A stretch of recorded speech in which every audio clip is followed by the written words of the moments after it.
പിതാവിന്റെയും പുത്രന്റെയും പരിശുദ്ധാത്മാവിന്റെയും നാമത്തിൽ ആമേൻ. പ്രാർത്ഥിക്കുക. അമ്മേ പരിശുദ്ധമ്മേ, അമ്മേ പരിശുദ്ധമ്മേ, ദേവമാതാവേ, ദൈവമാതാവേ, കൃപാസനത്തിലൂടെ ഞങ്ങൾക്കും ഞങ്ങളുടെ ദേശത്തിനും അമ്മ മധ്യസ്ഥം തേടി തന്ന എല്ലാ അനുഗ്രഹങ്ങൾക്കും കൃപകൾക്കും ഞങ്ങളിപ്പോൾ ഹൃദയം നിറഞ്ഞ നന്ദി പറയുന്നു. അമ്മേ പരിശുദ്ധമ്മേ, ദൈവമാതാവേ, 2004 ഡിസംബർ 7-ാം തീയതി ഉച്ചകഴിഞ്ഞ് 2:30 കൃപാസനത്തിൽ സംഭവിച്ച അമ്മയുടെ പ്രത്യക്ഷപ്പെടലിനെ കുറിച്ച് തിരുസഭയ്ക്ക് സമർപ്പിച്ചിരിക്കുന്ന പഠനരേഖകളുടെ സഭാത്മകമായ പഠനം ആരംഭിക്കുവാൻ ഞങ്ങൾ പ്രാർത്ഥിക്കുന്നു. അമ്മേ പരിശുദ്ധമ്മേ, ഭൂസ്വർലോകങ്ങളുടെ രാജ്ഞിയായ അങ്ങേയ്ക്ക് ഭൗമസംരക്ഷണത്തിനായി പ്രപഞ്ച പ്രകൃതിയെ തന്നെ തിരുസഭ പ്രതിഷ്ഠിക്കുവാൻ ഈ പ്രത്യക്ഷീകരണം വഴി ഇടയാക്കണമേ. പരിശുദ്ധമേ, ജപമാല മാതാവേ, സകല കൃപാസനം പ്രാർത്ഥനകളോടും ചേർത്ത് ഞങ്ങളിപ്പോൾ പ്രാർത്ഥിക്കുന്ന ഈ കുടുംബത്തിന്റെ പ്രത്യേക നിയോഗം മക്കളെ.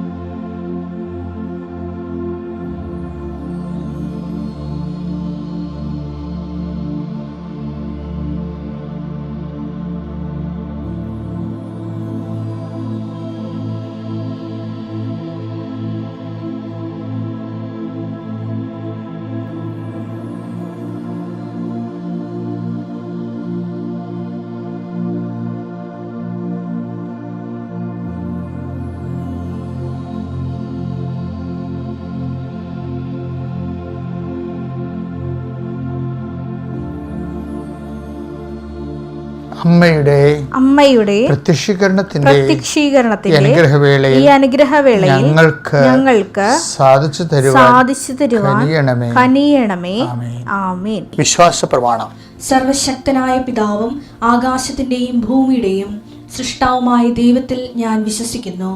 അവിടുത്തെ ഏകപുത്രനും ഞങ്ങളുടെ കർത്താവുമായ ഈശോമിശിഹായിലും ഞാൻ വിശ്വസിക്കുന്നു.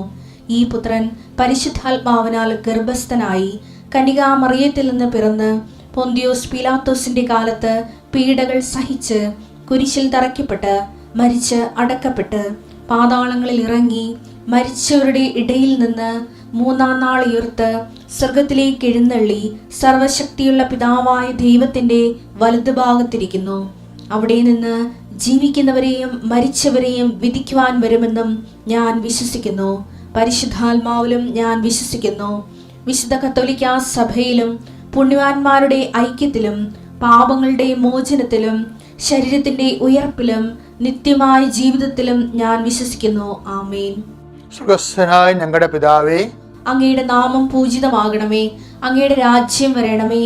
അങ്ങയുടെ തിരുമനസ് സ്വർഗത്തിലെ പോലെ ഭൂമിയിലും ആകണമേ. അന്നു വേണ്ടുന്ന ആഹാരം ഇന്ന് ഞങ്ങൾക്ക് തരണമേ. ഞങ്ങളോട് തെറ്റ് ചെയ്യുന്നവരോട് ഞങ്ങൾ ക്ഷമിക്കുന്നത് പോലെ ഞങ്ങളുടെ തെറ്റുകൾ ഞങ്ങളോടും ക്ഷമിക്കണമേ. ഞങ്ങളെ പ്രലോഭനത്തിൽ ഉൾപ്പെടുത്തരുതേ, തിന്മയിൽ ഞങ്ങൾ രക്ഷിക്കണമേ. ആമേൻ. നന്മ നിറഞ്ഞ മറിയമേ, സ്വസ്തി. കർത്താവ് അങ്ങയുടെ കൂടെ സ്ത്രീകളിൽ അങ്ങ് അനുഗ്രഹിക്കപ്പെട്ടവളാകുന്നു. അങ്ങയുടെ ഉദരത്തിൻ ഫലമായി ഈശോ അനുഗ്രഹിക്കപ്പെട്ടവനാകുന്നു. പരിശുദ്ധ മറിയമേ, തമ്പുരാന്റെ അമ്മേ, പാപികളായ ഞങ്ങൾക്ക് വേണ്ടി ഇപ്പോഴും ഞങ്ങളുടെ മരണസമയത്തും തമ്പുരാനോട് അപേക്ഷിക്കണമേ. ആമേൻ. കർത്താവേ, മെയ് 11-ാം തീയതിയാണെന്ന്. മെയ് മാസം 11-ാം തീയതി ഞായറാഴ്ച അങ്ങയുടെ മക്കളുടെ ദിവസം.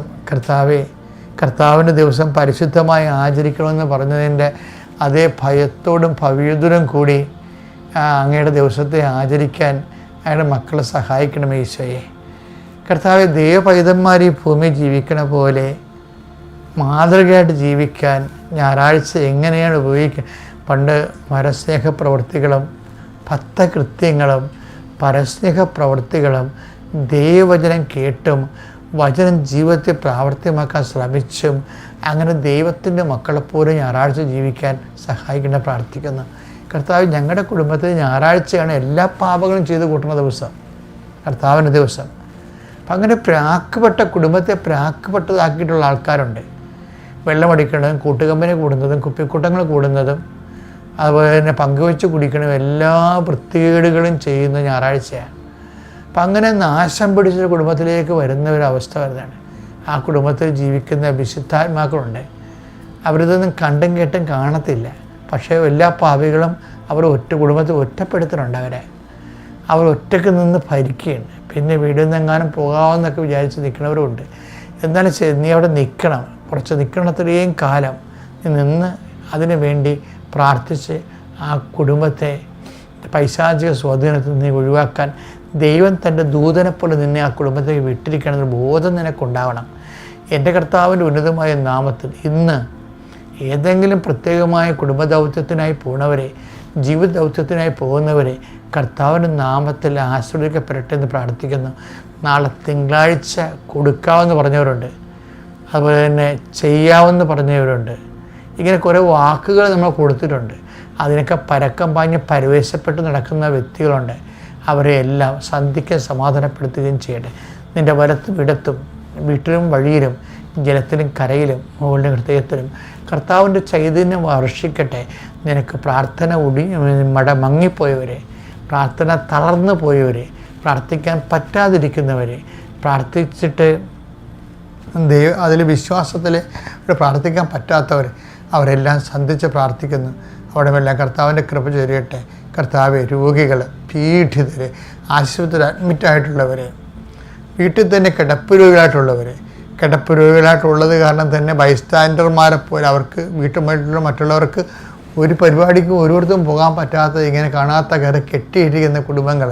അപ്പം ഈ രോഗം പിടിച്ച് കിടക്കുന്നവരെങ്കിലും ചത്താൽ മതിയെന്ന് മനസ്സുകൊണ്ട് പുറത്ത് പറയാൻ പറ്റുന്നില്ലെങ്കിലും ആഗ്രഹിച്ചിരിക്കുന്നത് ദൈവസ്നേഹത്തിൻ്റെ സാക്ഷികളാകാൻ തന്നിരിക്കുന്ന സമയങ്ങൾ പെയ്ത് പെറുക്കിയും അതുപോലെ തന്നെ പൊറുത്തും പല്ലുകടിയും കരച്ചിലും കാണിച്ചുകൊണ്ട് കർത്താവിന് മറുത്ത് ജീവിക്കുന്ന കുടുംബങ്ങൾ, അവിടെ എല്ലാം ഞായറാഴ്ച കർത്താവിൻ്റെ കൃപയിൽ ബോധത്തിലേക്ക് വരാൻ വേണ്ടി അവർക്ക് വേണ്ടി പ്രാർത്ഥിക്കുന്നു. എൻ്റെ കർത്താവിൻ്റെ ഉന്നതമായ നാമത്തിൽ, സഭയുടെ അധികാരത്തിൽ, കുരിശടയാളത്തിൽ നീയും നിൻ്റെ കുടുംബവും കർത്താവിൻ്റെ നാമത്തിൽ ഇന്ന് ആശീർവദിക്കപ്പെടട്ടെ. ടാർജറ്റിങ്, കമ്പനിക്കാർ ടാർജറ്റ് കൊടുക്കത്തില്ലേ? ചില ആൾക്കാർ പറയും, അച്ഛാ ഞാനവിടുന്ന് പോകുന്നു കേട്ടോ അച്ഛാന്ന് പറയും. ഏത് ഓരൊക്കെ ബാങ്കിന് വെറുതെ ഞാൻ പറയണില്ല, ആ ബാങ്കിൽ ഞാൻ പോയി. എന്താ എൻ്റെ ടാർജറ്റ് ആരെക്കൊണ്ട് താങ്ങും? അപ്പം ഞാൻ മടുത്തെന്ന് പറയും. അപ്പം അങ്ങനെ അതുപോലെ തന്നെ നമ്മുടെ ജീവിതത്തിലും ഒരു ടാർജറ്റ് ഉണ്ട്. എന്താണ്? സ്നേഹമായിരിക്കട്ടെ നിങ്ങളുടെ ടാർജറ്റ്.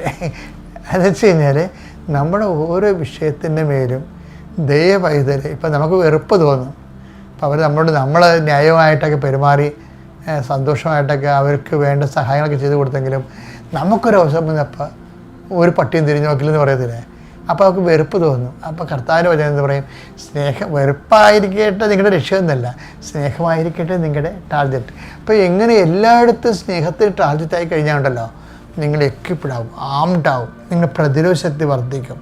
അപ്പോൾ നിങ്ങൾക്ക് എല്ലാത്തിനെയും അതിജീവിക്കാൻ കഴിയും. അങ്ങനെയാണ് സ്നേഹം എല്ലാത്തിനെയും അതിജീവിക്കുന്നുവെന്ന് 1 Corinthians 14:1. സ്നേഹമായിരിക്കട്ടെ നിങ്ങളുടെ ലക്ഷ്യം. ഇപ്പോൾ ചില ബിസിനസ് കമ്പനിക്കാരൊക്കെ ടാർജറ്റ് കൊടുക്കത്തില്ലേ? അതുപോലെ ബൈബിൾ നമുക്ക് തരുന്ന ടാർജറ്റ് എന്താണ്? സ്നേഹമാണ്. ഇപ്പം നിങ്ങൾ ഒരു ആളെ സഹായിച്ചാലും പ്രാർത്ഥിച്ചാലും ഒരു പ്രവർത്തനം ചെയ്താലും, ഇപ്പം ജർമ്മനും അതുപോലെ തന്നെ ഫ്രഞ്ചുമൊക്കെ പഠിപ്പിച്ചു കൊടുക്കണം, ട്യൂഷൻ കൊടുക്കണമല്ലേ? കൂട്ടുകാർക്ക് അത് ട്യൂഷനൊക്കെ കൊടുക്കും. അപ്പോൾ നമ്മൾ വിചാരിക്കും കൂട്ടുകാർ നമ്മളോട് കുറച്ചുകൂടി പ്രതിപത്തിയുള്ളവരായിരിക്കും എന്നൊക്കെ. അതാണ് നമ്മൾ ഉദ്ദേശിക്കുന്നത്. പക്ഷെ അതല്ല, അത് അറിവില്ലാത്തവരെ പഠിപ്പിക്കുക എന്ന് വെച്ചാൽ കാരുണ്യപ്രവൃത്തിയല്ലേ? അപ്പം ദൈവസ്നേഹത്തിൻ്റെ പേരിലാണ് നിങ്ങൾ ആ ജർമ്മൻ പഠിപ്പിച്ചു കൊടുക്കണമെങ്കിൽ അത് സ്നേഹമായിരിക്കട്ടെ നിങ്ങളുടെ ലക്ഷ്യം. അപ്പോൾ എന്ത് ചെയ്താൽ എക്സ്ട്രാ ചെയ്യുന്ന കാര്യങ്ങളല്ല, എക്സ്ട്രാ ചെയ്യുമ്പോഴേ നമുക്ക് പെയിൻ ഉണ്ടാവുകയെ. നമുക്ക് സഹിക്കാൻ പറ്റുന്നതിനേക്കാൾ കൂടുതലാകുമ്പോഴാണ് വേദന എന്ന് നമ്മൾ പറയണത്. സഹിക്കാൻ പറ്റുന്നതാണെങ്കിൽ നമ്മൾ മൈൻഡ് ചെയ്യത്തില്ല, അല്ലേ? പല്ല് വേദന, എനിക്ക് 2-3 ദിവസം വേദന ഉണ്ട്, ഞാൻ ശ്രദ്ധിച്ചില്ല. ഇന്നിപ്പോൾ ഒരു ഭക്ഷണം കഴിച്ചപ്പോൾ പല്ലിട്ട് കൊണ്ട്, അപ്പോൾ എക്സ്ട്രാ വന്ന വേദനയാണ്. 2-3 ദിവസമായിട്ട് വേദന ഉണ്ട്, പല്ലുവേദന ഉണ്ട്. ഇന്ന് ഭക്ഷണം കഴിച്ചപ്പോൾ ആ പല്ലിന് ആ വേദനയുള്ള പല്ലേ വെച്ച് കടി കിട്ടി. അത് ഇറച്ചിയായാലും വേറെ എന്ത് സാധനം കടിച്ചപ്പോൾ അവിടെ വേദന എടുത്ത്. ഇപ്പോൾ എക്സ്ട്രാ വേദന വന്നപ്പോൾ സഹിക്കാൻ പറ്റാത്തതായി. അപ്പോൾ അത് വേദനയായി. എക്സ്ട്രാ വരുന്ന വേദനയാണ് വേദന എന്ന് പറയണത്. അപ്പോൾ എക്സ്ട്രാ വരണ എന്ത് ചെയ്യാവുന്നവരുടെ എക്സ്ട്രാ വരുന്ന വേദന എന്ത് ചെയ്യണം? അത് കർത്താവിൻ്റെ സഹനങ്ങളോട് കൂട്ടിച്ചേർക്കുന്നത്. അതാണ് വിശേഷ വിധിയായി നിങ്ങൾ എന്താണ് സഹിക്കുന്നത് എന്താണ് ചെയ്യുന്നത്. മത്തായി 5:47 എടുത്തേ. സഹോദരങ്ങളെ മാത്രമേ നിങ്ങൾ അഭിവാദനം ചെയ്യുന്നുള്ളെങ്കിൽ വിശേഷവിധിയായി എന്താണ് നിങ്ങൾ ചെയ്യുന്നത്? ചെയ്യുന്ന കാര്യമായാലും ശരി, ചൊല്ലുന്ന കാര്യമായാലും ശരി, വേദനയായാലും ശരി, എക്സ്ട്രാ വരുന്നതിനാണ് മാർക്കുള്ളത്. മനസ്സിലായില്ലേ? വിശേഷവിധിയായി നിങ്ങൾ എന്താണ് ചെയ്യണത്? വിശേഷവിധിയായി നിങ്ങൾ എന്താണ് വേദനിക്കുന്നത്? ഇപ്പം നമുക്കൊരു കുഞ്ഞിനെ വളർത്തിക്കൊണ്ടുവരാൻ മാതാപിതാക്കന്മാർക്ക് സ്വാഭാവികമായിട്ടുള്ള ചില ഭാരങ്ങളുണ്ട്, അല്ലേ? ഇപ്പോൾ ചില കുഞ്ഞുങ്ങൾക്ക് ഓട്ടിസമൊക്കെ ഇരിക്കും. അപ്പോൾ അത് എക്സ്ട്രാ മറ്റു കുഞ്ഞുങ്ങൾക്കില്ലാത്ത ഒരു 1000 കുഞ്ഞുങ്ങളിൽ ഒരു കുഞ്ഞിനൊക്കെ അത് വരത്തുള്ളൂ. അപ്പോൾ അത് എക്സ്ട്രായാണ്. വിശേഷവിധിയായി നിങ്ങൾ എന്താണ് ചെയ്യേണ്ടത്? അതാണ് വേദന എന്ന് പറയുന്നത്, എക്സ്ട്രാ വരണത്. അപ്പം നിങ്ങൾ മര്യാദക്കൊക്കെ ജീവിക്കുന്നു. ഞാനെന്നെ കുഞ്ഞുനാൾ ചിലർ പറയും, ഞാൻ കുഞ്ഞുനാളും മുതലൊക്കെ ദൈവത്തെ ഒപ്പിച്ച് പള്ളിയൊക്കെ പ്രാർത്ഥനയൊക്കെ ജീവിക്കുകയാണ്, പക്ഷേ എനിക്കിത് വന്നല്ല എന്ന് അങ്ങനെ പറയും. ഞാനൊരു മദ്യപാനത്തിനും ഇല്ല, ഞാനൊരു പുകവലിക്കും ഇല്ല, എന്നാലും എനിക്ക് ഫാറ്റ് ലിവർ വന്നല്ല എന്ന് പറയത്തില്ലേ ആൾക്കാർ, പറയത്തില്ലേ അങ്ങനെ? അതായത് ഇതൊക്കെ മദ്യപാനികൾക്ക് വന്ന രോഗമാണ്, ഞാൻ ഇതൊന്നുമില്ല, എന്നിട്ട് എനിക്ക് എക്സ്ട്രാ ഒന്നല്ല. എക്സ്ട്രാ വരുന്നതാണ് നമുക്ക് റീഡിങ് ആയിട്ടുള്ളത്, കർത്താവിന് സമർപ്പിക്കാൻ പറ്റുന്നതാണ്. അതെന്ത് ചെയ്യുക വെച്ചാൽ നിൻ്റെ ഉത്തരവാദിത്തം അല്ലാതെ തന്നെ ഈ മനുഷ്യന്മാരുടെ ജീവിതത്തിൽ എക്സ്ട്രാ വേദനകൾ വരും. അപ്പോൾ ബുദ്ധിയും ബോധവും ഉള്ള വിശ്വാസികൾ എന്ത് ചെയ്യുമെന്ന് പറഞ്ഞാൽ എക്സ്ട്രാ വരുന്ന സംഭവം എന്ത് ചെയ്യും? അത് കർത്താവിൻ്റെ മരണത്തെ പ്രഖ്യാപിക്കാനായി ഉപയോഗിക്കും. മനസ്സിലായില്ലേ? നമ്മുടെയൊക്കെ ഒരു ഗുണം അതാണ്. ഇപ്പം എനിക്ക് ഈ കിഡ്നിയുടെ അസുഖമില്ല, ശരിക്കും പറഞ്ഞാൽ ഞാനെന്ത് കർത്താവിൻ്റെ പേരല്ലേ ചെയ്യണത്? 24 മണിക്കൂറും കർത്താവിൻ്റെ പേരെ ചെയ്യുന്നു. ഞാൻ ഇങ്ങനെ വേറെ എക്സ്ട്രാക്ക് ഒന്നും വേറെ ഒരു ലിഷറിനൊന്നും പോകത്തില്ല. എവിടെയെങ്കിലുമൊക്കെ പോയാലും പിറ്റേ ദിവസം അപ്പം തന്നെ എൻ്റെ ജോലി ശുശ്രൂഷ കഴിഞ്ഞാൽ തിരിച്ച് നാട്ടിലെത്തും. അപ്പോൾ ഞാൻ അങ്ങനെ അമ്യൂസ്മെൻറ്റിനൊന്നും ഇല്ല. പക്ഷേ എനിക്കിങ്ങനെ ഡിസീസ് വന്നില്ലേ? അപ്പോൾ എന്നിട്ട് ഞാനിതിനെക്കുറിച്ച് യേശുവിൻ്റെ കംപ്ലയിൻറ്റ് ചെയ്യുകയൊന്നും ചെയ്തില്ലല്ലോ. മാസത്തിൽ ഒരു 3 പ്രാവശ്യം നീർക്കെട്ടൽ വരും, ശ്വാസം മുട്ടലും വലിവും ചുമയൊക്കെ വരും, കഫമൊക്കെ കെട്ടലുണ്ടാകും. നീർക്കെട്ടലിങ്ങനെ ബോഡി വേർത്ത് കഴിഞ്ഞാൽ അങ്ങനെ തന്നെ പതിരെ പിടിക്കും, ശ്വാസകോശത്തെ ബ്ലോക്ക് ചെയ്യും, പിന്നെ അത് പനിയായിട്ട് മാറും. അപ്പോൾ ഒരു സ്വസ്ഥത നമുക്കുണ്ടാകത്തില്ല. പക്ഷെ ഇതിൻ്റെ പേരിൽ നമ്മൾ ദൈവത്തോട് യുദ്ധത്തിന് പോകത്തില്ല. എന്താ കാര്യം? ഇത് എക്സ്ട്രാ നമ്മൾ അനുഭവിക്കേണ്ടതാണ്. അതായത് നമ്മൾക്ക് ഈ വേദന ആൾക്കാർ പെറുപിറുക്കണത്, ഇപ്പം ബൈബിളിലൊരു പെറുവിപ്പില്ലേ? എന്താ പറയണത്? ഞങ്ങൾ 11-ാം മണിക്കൂറിൽ വന്ന അവരെ ഞങ്ങൾ 1-ാം മണിക്കൂറിൽ വന്ന ഞങ്ങളുമായിട്ട് അവരെ നിങ്ങൾ താരതമ്യപ്പെടുത്തിയല്ലോ എന്ന് പറഞ്ഞ് പെറുപിറുക്കും. അപ്പോൾ ഇവർ എക്സ്ട്രാ ചെയ്തെന്നാണ്. 12 മണിക്കൂർ ജോലിയിൽ, രാവിലെ 6 തൊട്ട് വൈകുന്നേരം 6 വരെ 12 മണിക്കൂർ ജോലിയിൽ അവസാനം വന്നൊരു 1 മണിക്കൂറാണ് ജോലി ചെയ്തത്. പകലിൻ്റെ മുഴുവൻ ചൂടും വെയിലും കൊണ്ട് ഞങ്ങളെ അവരോട് താരതമ്യപ്പെടുത്തിയല്ലോ എന്ന് പെറുപിറുക്കും. ഇത് എക്സ്ട്രായാണ്. അവർക്ക് ജ്ഞാനമില്ലാത്തത് കൊണ്ട് അങ്ങനെ സംഭവിക്കുന്നത്. ദൈവം അറിയാതെ ഒരു എക്സ്ട്രായും സംഭവിക്കത്തില്ല. മറ്റ് ഇപ്പം നിൻ്റെ നാത്തുവിനേക്കാളും നിൻ്റെ അനിയത്തേക്കാളും നിൻ്റെ ചാച്ചനേക്കാളും നിൻ്റെ ചേച്ചിയേക്കാളും ഒക്കെ നിനക്ക് എക്സ്ട്രാ ആയിട്ടുള്ള പ്രയാസങ്ങളുണ്ടെങ്കിൽ അത് കർത്താവിനേക്ക് വരവെക്കാൻ വേണ്ടിയുള്ളതാണ്. മനസ്സിലായില്ലേ? അതെന്താണ്? അത് കർത്താവിൻ്റെ മരണത്തെ അവർ പ്രഖ്യാപിച്ചുകൊണ്ട് ഉയർപ്പ് വിശ്വസിച്ചുകൊണ്ട് ഉന്നതമായ വിജയം കൈവരിക്കാൻ വേണ്ടിയുള്ള നിത്യതയ്ക്ക് വേണ്ടിയുള്ള അച്ചാരങ്ങൾ നിന്നോടും, അച്ചാരം മാത്രമല്ല അതിന് മുതലടയാനുള്ളത് കൂടി നിന്നോട് വാങ്ങിക്കാൻ, അത് ബോധത്തോടെ പ്രാർത്ഥിക്കുമ്പോൾ കർത്താവ് നിനക്ക് വെളിപ്പെടുത്തി തരേണ്ടതാണത്. അത് നിനക്കത് കിട്ടാത്തത് കൊണ്ടാണ് എന്നിലൂടെ ഇപ്പോൾ കർത്താവ് നിന്നോട് സംസാരിക്കുന്നത്. ഇപ്പം നിൻ്റെ എക്സ്ട്രാ വേദനകൾക്കെല്ലാം ഇതുകൊണ്ട് പരിഹാരമാകണം. Praise the Lord. ദൈവവചന പെരുമഴ പെയ്യുന്ന പരിശുദ്ധ അമ്മയുടെ പുണ്യഭൂമിയിലായിരിക്കാൻ അനുവദിച്ചതിനെ ഓർത്ത്, പരിശുദ്ധ അമ്മയുടെ പ്രത്യക്ഷീകരണത്തിൻ്റെ സാക്ഷികളായി ഈ എളിയ കുടുംബത്തെ ഉയർത്തിയതിനെ ഓർത്ത് ദൈവത്തിന് മഹത്വം ഉണ്ടാകട്ടെ. Ave Maria. എൻ്റെ പേര് ഷെറിൻ, ഇതെൻ്റെ ഹസ്ബൻഡ് വിവേക്, മക്കൾ ആരൺ ആൻഡ് ഇവ. ഞങ്ങൾ വരുന്നത് UK ഓക്സ്ഫോർഡ് എന്ന സ്ഥലത്താണ്. 20 വർഷമായി ഞാൻ അവിടെ ജോലി ചെയ്യുന്നു. ഇവിടെ മറ്റൂർ സെയിൻറ്റ് ആൻ്റണീസ് ചർച്ച് ഇടവകാംഗങ്ങളാണ്. 2019 ഡിസംബർ മാസത്തിലാണ് ഞാൻ കൃപാസനത്തെക്കുറിച്ച് ആദ്യമായിട്ട് അറിയുന്നത്. അതിനുണ്ടായ കാരണം എന്ന് പറയുന്നത്, എൻ്റെ മകൾ 2015 ജൂണിലാണ് ജനിച്ചത്. 2015 ഡിസംബർ മാസം മുതൽ 2019 ഡിസംബർ മാസം വരെ 4 വർഷം കണ്ടിന്യൂസ് ആയി മകൾക്ക് വീസിങ് ഉണ്ടായിരുന്നു. ഓൾമോസ്റ്റ് എവറി 2 വീക്സ് നമ്മൾ മോളെ ഹോസ്പിറ്റലിൽ കൊണ്ടുപോയി അഡ്മിറ്റ് ആക്കുകയും ചെയ്തിരുന്നു. ഒത്തിരി പ്രാവശ്യം അവൾക്ക് ആൻറ്റിബയോട്ടിക്സ്, സ്റ്റീറോയിഡ്സ് ഇങ്ങനെ എല്ലാം കൊടുത്തിരുന്നു. അപ്പോൾ അങ്ങനെ ഇരിക്കുമ്പോഴാണ് എൻ്റെ സിസ്റ്ററിൻ്റെ, എൻ്റെ ബ്രദറിൻ്റെ വൈഫ് റീനു പറഞ്ഞത്, ചേച്ചി ഇവിടെ കൃപാസനം എന്നൊരു പരിശുദ്ധമ്മ പ്രത്യക്ഷപ്പെട്ട ഒരു ആലയമുണ്ട്, ഒത്തിരി അത്ഭുതങ്ങൾ നടക്കുന്ന സ്ഥലമാണ്, അപ്പോൾ ചേച്ചി അവിടെ ഒരു ലൈറ്റ് ക്യാൻഡിൽ പ്രയർ ഇട്ട് പ്രാർത്ഥിക്കണമെന്ന് പറഞ്ഞു. ഞാൻ അതിനെക്കുറിച്ച് കൂടുതൽ ഡീറ്റെയിൽ ആയിട്ടൊന്നും ചോദിച്ചില്ല. എൻ്റെ ഹസ്ബൻഡിൻ്റെ കോപ്പറേഷനോട് കൂടെ തന്നെയാണ് ഞാൻ ആ ലൈറ്റ് ക്യാൻഡിൽ പ്രയർ ഇട്ടത്. പ്രയർ ഇട്ട് പ്രാർത്ഥിച്ചുകൊണ്ടിരിക്കുന്ന സമയത്ത് വീണ്ടും മോളെ അഡ്മിറ്റ് ആക്കുകയുണ്ടായി. ആ സമയത്ത് എൻ്റെ ഹസ്ബൻഡ് നാട്ടിൽ ഒരു 7 ദിവസത്തേക്ക് വരികയും എൻ്റെ അമ്മച്ചിയുടെ ചേച്ചി ഇവിടെ ഉടമ്പടി എടുത്തിട്ടുണ്ടായിരുന്നു. അമ്മച്ചിയുടെ ചേച്ചി എൻ്റെ ഹസ്ബൻഡിൻ്റെ കയ്യിൽ ഉടമ്പടി വസ്തുക്കൾ കൊടുത്തു വിട്ടിരുന്നു. മാതാവിൻ്റെ ഉപ്പ്, മാതാവിൻ്റെ തൈലം, തേന്, 2 ചെറിയ കാശുരൂപം. അപ്പോൾ അത് കിട്ടിയ ദിവസം മുതൽ നമ്മൾ എല്ലാ ദിവസവും വൈകിട്ട് ജപമാല കഴിഞ്ഞിട്ട് ഈ ഉടമ്പടി വസ്തുക്കളെല്ലാം അപ്ലൈ ചെയ്ത് പ്രാർത്ഥിച്ചിരുന്നു. മക്കൾ 2 പേരും കാശുരൂപം കയ്യിലേന്തിയിട്ടാണ് പ്രാർത്ഥിച്ചിരുന്നത്. അതിൻ്റെ ഫലമായിട്ട് മോളുടെ വീസിങ് സ്റ്റോപ്പായി. അത് സ്റ്റോപ്പായെന്ന് നമ്മൾ അറിയുന്നത് 2-3 മാസങ്ങൾക്ക് ശേഷമാണ്. നമ്മൾ പല പ്രാവശ്യം മോളെ ഇതിനിടെ ഹോസ്പിറ്റലിൽ കൊണ്ടുപോവുകയും പനിയും ജലദോഷമൊക്കെ ആയിട്ട് കൊണ്ടുപോയിട്ടുണ്ടെങ്കിലും പിന്നീട് നമ്മൾ ചിന്തിക്കുമ്പോൾ ആ ഡിസംബർ എൻ്റെ ഹസ്ബൻഡ് ഉടമ്പടി വസ്തുക്കൾ അവിടെ എത്തിച്ചതിന് ശേഷം ഒരിക്കൽ പോലും മകൾക്ക് വീസിങ് ഉണ്ടായിട്ടില്ല. അങ്ങനെ പൂർണ്ണ സൗഖ്യം എൻ്റെ മകൾക്ക് ലഭിച്ചു. ഇപ്പം ഞാൻ വിശ്വസിക്കുന്നത് 2020 കോവിഡ് സ്റ്റാർട്ട് ചെയ്യുന്നത്. ആ കോവിഡ് സമയത്തൊക്കെ മോളെ ഇതുപോലെ 2 വീക്സ് ഹോസ്പിറ്റലിലൊക്കെ അഡ്മിറ്റ് ആവണമെന്ന് പറഞ്ഞത് അത്ര എളുപ്പമല്ലായിരുന്നു. അവിടെ അഡ്മിഷൻസ് എടുക്കുന്നില്ലായിരുന്നു. അപ്പോൾ പരിശുദ്ധ അമ്മ ഇതെല്ലാം നേരത്തെ കണ്ട് ഈ എളിയ കുടുംബത്തെ ഞങ്ങളുടെ മകളിലൂടെ പരിശുദ്ധ അമ്മയിലേക്ക് ചേർത്തു എന്നാണ് ഞാൻ ഉറച്ചു വിശ്വസിക്കുന്നത്. അത് ദുരിതമായിട്ടല്ല, ഒരു അനുഗ്രഹമായിട്ടാണ് ഞാനതിനെ കാണുന്നത്. അങ്ങനെ ഇരിക്കും കണ്ടിന്യൂസ് 11 മാസം മോളെ ഹോസ്പിറ്റലിൽ കൊണ്ടുപോയി ഒരു ബുദ്ധിമുട്ടുകളുണ്ടായിരുന്നില്ല. 2020 നവംബറിൽ വീണ്ടും ഞങ്ങൾക്ക് എല്ലാവർക്കും ഒരു ചെറിയ വൈറൽ ഫീവർ പോലെ വന്നിരുന്നു. കോവിഡിൻ്റെ പീക്ക് ടൈമിലാണ്. ആ സമയത്ത് പെട്ടെന്ന് എമർജൻസി ആയിട്ട് നമ്മൾ അവിടെ ആംബുലൻസ് വിളിക്കുകയും ബാക്ക് ടു ബാക്ക് കുറേ പ്രാവശ്യം നെബുലൈസേഷൻ കൊടുത്തെങ്കിലും മകൾക്ക് ഇമ്പ്രൂവ്മെൻറ്റ് കാണാതെ വരികയും നേരെ അവർ ഹോസ്പിറ്റലിൽ കൊണ്ടുപോയി. അവിടെ ചെന്നതുപോലെ തന്നെ ഒത്തിരി ഇൻഫ്യൂഷൻസ് എല്ലാം അവൾക്ക് സ്റ്റാർട്ട് ചെയ്തു.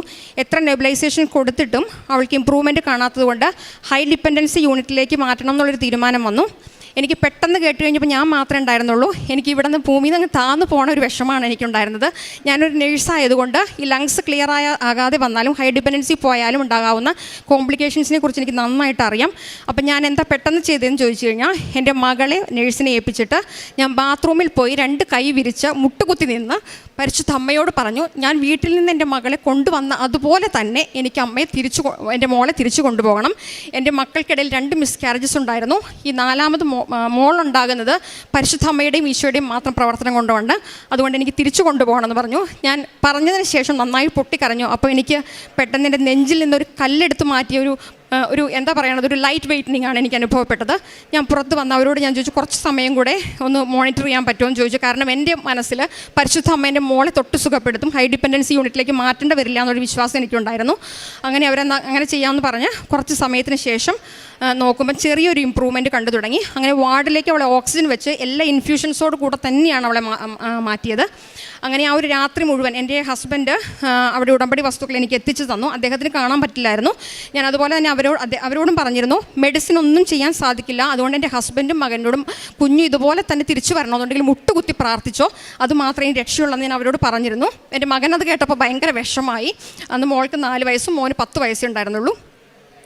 അങ്ങനെ ഞങ്ങൾ വാർഡിൽ വെച്ച് നെക്സ്റ്റ് ഡേ ഡോക്ടേഴ്സ് റൗണ്ട്സ് കഴിഞ്ഞപ്പോൾ തന്നെ അവർ പെട്ടെന്ന് തന്നെ ആ ഹോൾ നൈറ്റ് ഞാൻ ജപമാല ചൊല്ലി ഉടമ്പടി വസ്തുക്കൾ അപ്ലൈ ചെയ്ത് ഉറങ്ങാതെ ഞാൻ പ്രാർത്ഥിച്ചു. അതിൻ്റെ ഫലമായിട്ട് നെക്സ്റ്റ് ഡേ ഡോക്ടേഴ്സ് റൗണ്ട്സിന് വന്നു കഴിഞ്ഞപ്പം പെട്ടെന്ന് തന്നെ അവൾ അസസ് ചെയ്തിട്ട് പറഞ്ഞു, ഇൻഫ്യൂഷൻസ് എല്ലാം പെട്ടെന്ന് തന്നെ സ്റ്റോപ്പ് ചെയ്യുക, ഇനി ഒരു ഒബ്സർവേഷനോ കാര്യങ്ങളോ ഒന്നും വേണ്ട, അവളെ വീട്ടിലേക്ക് വിട്ടേക്ക്. അപ്പോൾ കൂടുതൽ ഡോക്ടേഴ്സിന് ഡൗട്ടായിരുന്നു, ഇത് സ്ലോലി വീൻ ചെയ്തിട്ടാണ് അവരെ ഡിസ്ചാർജ് ചെയ്യുക. പക്ഷേ മോളുടെ കാര്യത്തിൽ അത് പരിശുദ്ധ അമ്മ ഡോക്ടറിലൂടെ സംസാരിച്ചു എന്ന് തന്നെ ഞാൻ ഉറച്ചു വിശ്വസിക്കുന്നു. പൂർണ്ണ സൗഖ്യം കിട്ടി.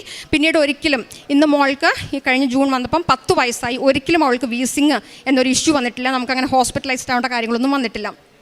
പിന്നീട് 2022 മകൻ ആരണ സ്കൂളിൽ നിന്ന് വരുമ്പം അവൻ്റെ ദേഹത്ത് മുഴുവൻ ഈ ഫ്ലൂയിഡ് ഫിൽ ബ്ലിസ്റ്റേഴ്സാണ് ഉണ്ടായിരുന്നത്.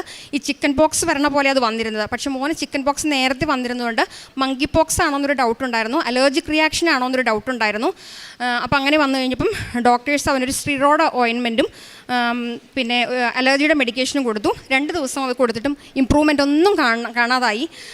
അപ്പം ഞാനത് സ്റ്റോപ്പ് ചെയ്തു. എന്നിട്ട് ഇതൊരു ട്യൂസ്ഡേ ആണ് മോൻ വരുന്നത്.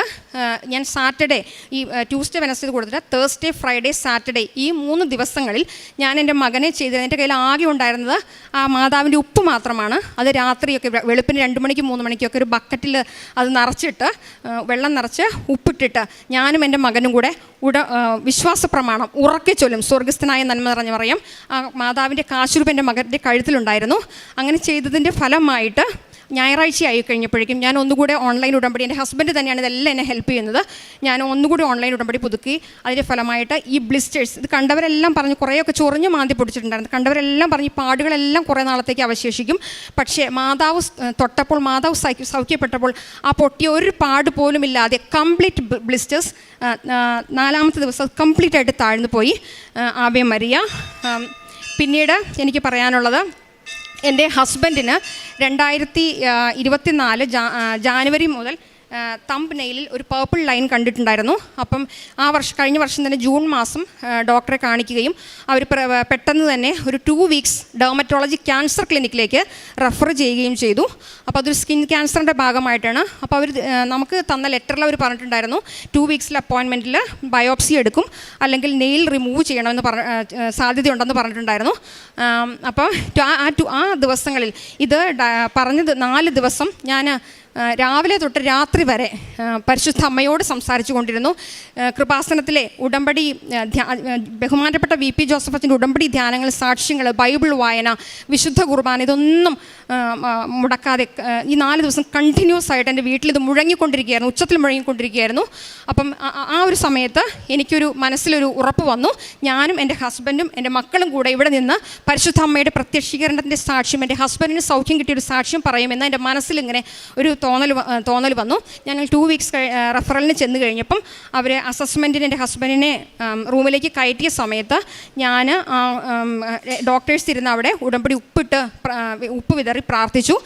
അതുപോലെ തന്നെ അവർ പോയ സമയത്ത് സ്കോപ്പ്, എൻ്റെ ഹസ്ബൻഡിൻ്റെ നെയിൽ നോക്കാനിരിക്കുന്ന ആ സ്കോപ്പിലും ഒരു കുരിശിട്ട്, ഉടമ്പടി ഉപ്പ് കൊണ്ട് ഒരു കുരിശിട്ട് ഞാൻ പ്രാർത്ഥിച്ചു. തിരിച്ചു വന്നു കഴിഞ്ഞപ്പം അവർ പറഞ്ഞത്, നമുക്ക് ഇപ്പം നെയിലൊന്നും ചെയ്യേണ്ട, ഒരു 6 months റിവ്യൂ വയ്ക്കാം. അപ്പം നമുക്ക് ഇനി ഫർദർ ഗ്രോത്ത് ഉണ്ടെങ്കിൽ മാത്രം നമുക്ക് എന്തായാലും ചെയ്താൽ മതി. ഞാൻ ആ സമയത്തിൽ എനിക്ക് വിശ്വാസം ഉണ്ടായിരുന്നു പരിശുദ്ധ അമ്മ എൻ്റെ ഹസ്ബൻഡിനെ സുഖപ്പെടുത്തിയെന്ന്. എങ്കിലും ഒരു ഡോക്ടർ, അത് സ്കിൻ ക്യാൻസറിൻ്റെ ഒരു സിംറ്റം ആയതുകൊണ്ട് ആ ഡോക്ടറിന് ഒരിക്കലും സംശയം തോന്നരുതെന്ന് ഞാൻ പരിശുദ്ധ അമ്മയോട് പ്രാർത്ഥിച്ചിരുന്നു. അതിൻ്റെ ഫലമായിട്ട് പിന്നീട് ഞങ്ങൾ കഴിഞ്ഞ ഡിസംബർ 2024 ഡിസംബറിൽ ഞാനും ഹസ്ബൻഡും ഇവിടെ വന്ന് തീർത്ഥാടന ഉടമ്പടി എടുത്തു. 2025 ജാനുവരിയിലാണ് അദ്ദേഹത്തിന് റിവ്യൂ പറഞ്ഞിരുന്നത്. റിവ്യൂവിൽ ചെല്ലുമ്പോഴും പൂർണ്ണ വിശ്വാസത്തോടെ തന്നെയാണ് ഞങ്ങൾ പോയത്. അവിടെ ചെന്ന് കഴിഞ്ഞപ്പോൾ അവർ നോക്കുമ്പം ഫർദർ ഗ്രോത്ത് ഇല്ല, എന്നാൽ പോലും ഇത് വേറെ ഒന്നും നമുക്കാകാം, ഇതായിരുന്നില്ല എന്ന് ഒരിക്കലും നമുക്ക് ചിന്തിക്കാൻ പാടില്ല എന്നുള്ള തരത്തിൽ അവിടുത്തെ കൺസൾട്ടൻറ്റ് ഡോക്ടർ ജൂനിയർ ഡോക്ടറിനോട് പറഞ്ഞു, ഒന്നുകൂടെ സ്കോപ്പ് വെച്ചിട്ട്, ഒരു മാഗ്നിഫൈങ് ഗ്ലാസ് ഉണ്ടായിരുന്നു, അത് വെച്ചിട്ട് ഒന്നുകൂടെ ഒന്ന് ചെക്ക് ചെയ്യൂ ഇതിന് ഗ്രോത്ത് ഉണ്ടോ എന്നുള്ളത്.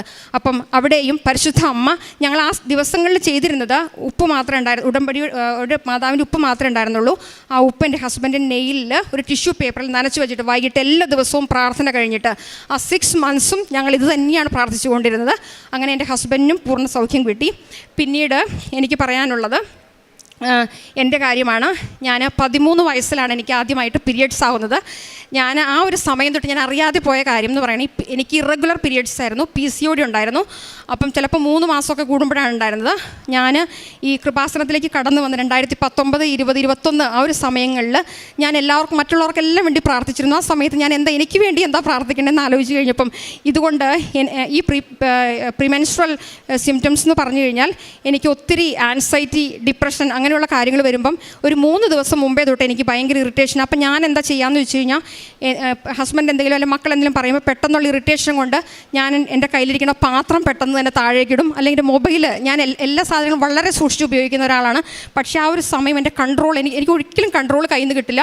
അപ്പോൾ ഇതെല്ലാം എഫക്റ്റ് ചെയ്തിരുന്നത് എൻ്റെ മക്കളെയാണ്. മോൾക്ക് അന്ന് അത്ര അങ്ങോട്ട് പ്രായമായില്ല, അതുകൊണ്ട് അവൾ അത് ഒത്തിരി അങ്ങ് അറിഞ്ഞിട്ടില്ല. പക്ഷേ എൻ്റെ മകനാണ് അതിനെല്ലാം ഒരു ബുദ്ധിമുട്ട് അനുഭവിച്ചത്. ഹസ്ബൻഡ് കുറച്ചുകൂടെ പക്വതയുള്ളതുകൊണ്ട് അദ്ദേഹത്തിന് മനസ്സിലാക്കാൻ സാധിക്കും. അപ്പം ആ ഒരു സമയം ഞാൻ ആരോടെങ്കിലും അങ്ങനെ ഒരു ദേഷ്യപ്പെടുവോ ബുദ്ധിമുട്ട് കാണിക്കുകയോ, പ്രത്യേകിച്ച് എൻ്റെ മകനോട് ഇന്ന് ഞാൻ പരസ്യമായി പരിശുദ്ധ അമ്മയുടെ ഈ തിരുവൾത്താരയിൽ നിന്നുകൊണ്ട് ഞാൻ മാപ്പ് പറയുകയാണ്. Ave Maria. ഇതൊക്കെയാണ് എനിക്ക് എടുത്തു പറയാനുള്ളത്. ഞാൻ ജോസഫ് അച്ഛൻ്റെ ധ്യാനങ്ങളിലെല്ലാം അച്ഛൻ ആരാധന സമയത്ത് പറയും ഈ ഉടമ്പടി തൈലം അടിവയറിൽ തേച്ച് പ്രാർത്ഥിക്കാനായിട്ട്.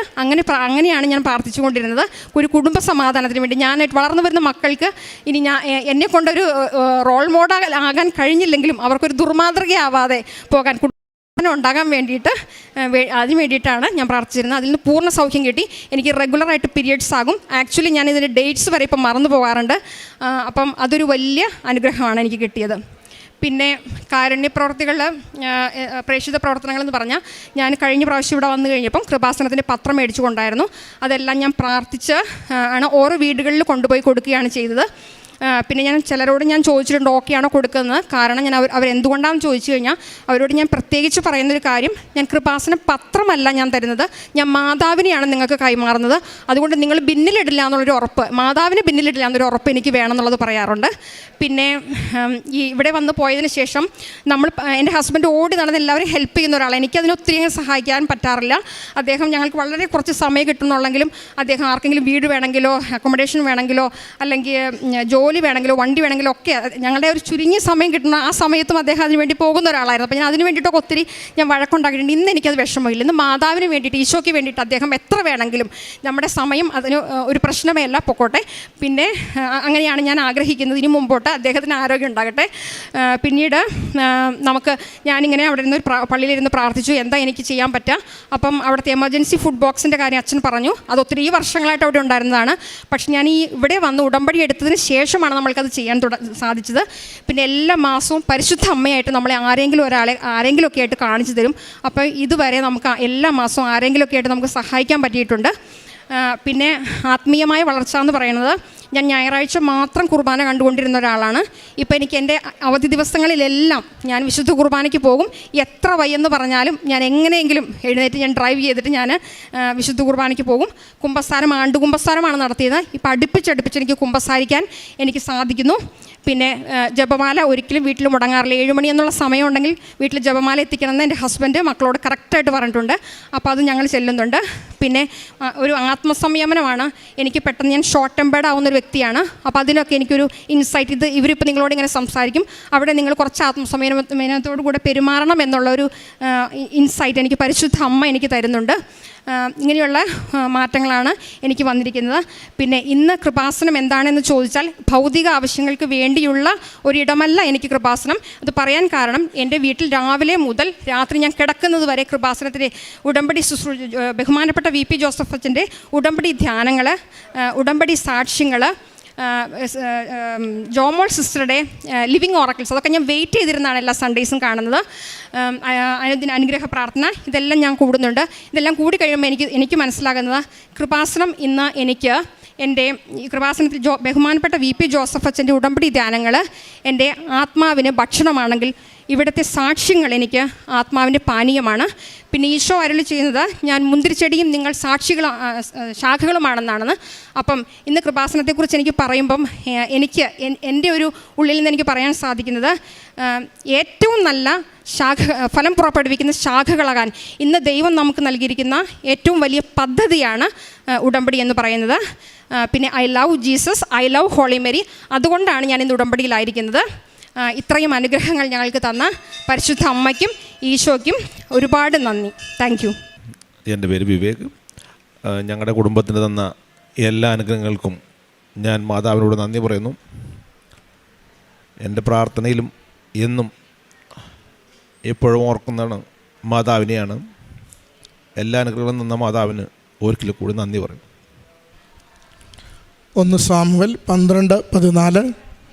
നിങ്ങൾ കർത്താവിനെ ബഹുമാനിക്കുകയും സേവിക്കുകയും അവിടുത്തെ സ്വരം ശ്രവിക്കുകയും കൽപ്പനകൾ ധിക്കരിക്കാതിരിക്കുകയും ദൈവമായ കർത്താവിനെ അനുഗമിക്കുകയും ചെയ്താൽ എല്ലാം ശുഭമായിരിക്കും. ഷെറിൻ ജോയ് എന്ന ഈ സഹോദരി കുടുംബത്തോടൊപ്പം ചേർന്ന് ഉടമ്പടി ജീവിതത്തിൽ ലഭിച്ച ഓരോ ദൈവാനുഭവങ്ങളെയും സാക്ഷ്യപ്പെടുത്തുകയാണ്.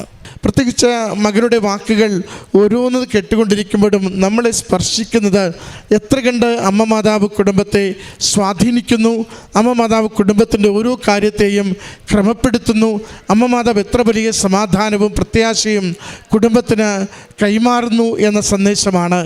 മകൾ പറയുന്നുണ്ട്, ഇന്നെനിക്കതിൻ്റെ ആഹാരവും പാനീയവുമാണ് ഉടമ്പടി ധ്യാനവും ഉടമ്പടി സാക്ഷ്യവും. അതാണ് എൻ്റെ ഊർജ്ജ സ്രോതസ്. അത് ഇല്ലെങ്കിൽ ബാറ്ററി വീക്കാകുന്നത് പോലെ എൻ്റെ ജീവിതം തന്നെ വീക്കായി പോകും. സാക്ഷികൂടാരത്തിൽ മകൾ പറഞ്ഞിരുന്നു, ഉടമ്പടിയിൽ എടുത്തതിന് പുറകോട്ട് അച്ഛൻ നടത്തിയിട്ടുള്ള ധ്യാനങ്ങൾ അതാണ് ഞാൻ എപ്പോഴും കേട്ടുകൊണ്ടിരിക്കുക. ഉടമ്പടിയുടെ ആ ചൊവ്വാഴ്ച ദിവസത്തെ ഒരു ധ്യാനം കേൾക്കുന്നതല്ല എൻ്റെ രീതി. ഞാൻ എല്ലാ ദിവസവും അതാണ് രാവിലെ മുതൽ വൈകുന്നേരം വരെ എൻ്റെ മുറിക്കുള്ളിൽ ഉടമ്പടി ധ്യാനങ്ങൾ മാത്രമേ ഉള്ളൂ, സാക്ഷികൾ മാത്രമേ ഉള്ളൂ എന്ന് സഹോദരി പറയുന്നതിന് കാരണം പുറകോട്ട് അച്ഛൻ പറഞ്ഞിരിക്കുന്ന ഓരോ ധ്യാനങ്ങളെയും അത് പഴയ ഫയലുകളെടുത്ത് ഓരോന്നും കണ്ടുകൊണ്ട് എത്ര കണ്ട് ഉടമ്പടി പ്രകാരം ജീവിതത്തെ നന്മകളാൽ നിറയ്ക്കാമോ, വിശുദ്ധിയിൽ വളർത്താമോ, ദൈവനാമത്തെ മഹത്വപ്പെടുത്താമോ, മറ്റുള്ളവർക്ക് ചെയ്യാനാവുന്ന നന്മ പ്രവൃത്തികൾ സന്തോഷത്തോടെ ചെയ്യാമോ, ആ രീതികളിലേക്കൊക്കെ കുടുംബം ഒരുമിച്ച് വളരുന്നതിന് ഉയരുന്നതിന് അമ്മ മാതാവ് ഈ നാളുകളിൽ കുടുംബത്തെ ഓരോരുത്തരെയും സഹായിച്ചതിനെയാണ് മകൾ നന്ദിപൂർവ്വം സാക്ഷ്യപ്പെടുത്തുക. ഇത് നിത്യതയിലേക്കുള്ള നമുക്ക് ഗ്യാരണ്ടി നൽകുന്ന ഒരു ജീവിതക്രമമാണ്. ഭൗതികമായ നേട്ടങ്ങൾക്ക് വേണ്ടിയല്ല, മറിച്ച് സ്വർഗം സ്വന്തമാക്കുന്നതിന് വേണ്ടി ദൈവം ഈ നാളുകളിൽ നമുക്ക് കൈമാറിയ പദ്ധതിയായി ഉടമ്പടിയെ കാണുകയും ഉൾക്കൊള്ളുകയും ചെയ്യുമ്പോഴാണ് ഉടമ്പടി അതിൻ്റെ ഫലം ചൂടുന്നത്. അത് തായ്തടിയോട് ചേർന്ന് ശാഖകൾ വളരുകയും തളിർക്കുകയും ഫലം ചൂടുകയും ചെയ്യുമെന്ന് സഹോദരി പറഞ്ഞതുപോലെ നമ്മൾ എത്ര കണ്ട് ലോകാവശ്യങ്ങളിൽ നിന്ന് ദൈവികമായ നിയോഗങ്ങളിലേക്ക് ജീവിതത്തെ വിട്ടുകൊടുത്ത് വളർത്തുവാൻ വേണ്ടി നാം ശ്രദ്ധിക്കുകയും ഉയരുകയും ചെയ്യുന്നുവോ അപ്പോഴാണ് നമ്മൾ ദൈവത്തോട് ചേർന്ന് നിന്ന് ഫലം പുറപ്പെടുവിക്കുന്ന വ്യക്തികളായി മാറുക. അത് നിത്യതയാണ് നാം എത്തിച്ചേരേണ്ട ഇടം. ആ നിത്യതയ്ക്കുള്ള ഫലങ്ങളാണ് ഈ ലോകത്തിൽ നമ്മളിലൂടെ മറ്റുള്ളവർ അനുഭവിക്കേണ്ടത്. ആ ഒരു ബോധ്യം ഈ കുടുംബത്തിൽ നൽകുകയും കുടുംബം അതിൽ സന്തോഷത്തോടെ വളരുകയും ചെയ്യുന്നതിന് അമ്മ മാതാവിനും തിരുക്കുമാരനും നന്ദി പറഞ്ഞുകൊണ്ട് നമ്മുടെ ജീവിതങ്ങളെ, നമ്മുടെ ഉടമ്പടിയിലുള്ള വിശ്വസ്തതയെ ആഴപ്പെടുത്തുകയും വളർത്തുകയും ചെയ്യണമേ എന്ന് പ്രാർത്ഥിച്ചുകൊണ്ട് കരങ്ങളടിച്ച് ഈ സാക്ഷ്യം നമുക്ക് സമർപ്പിക്കാം.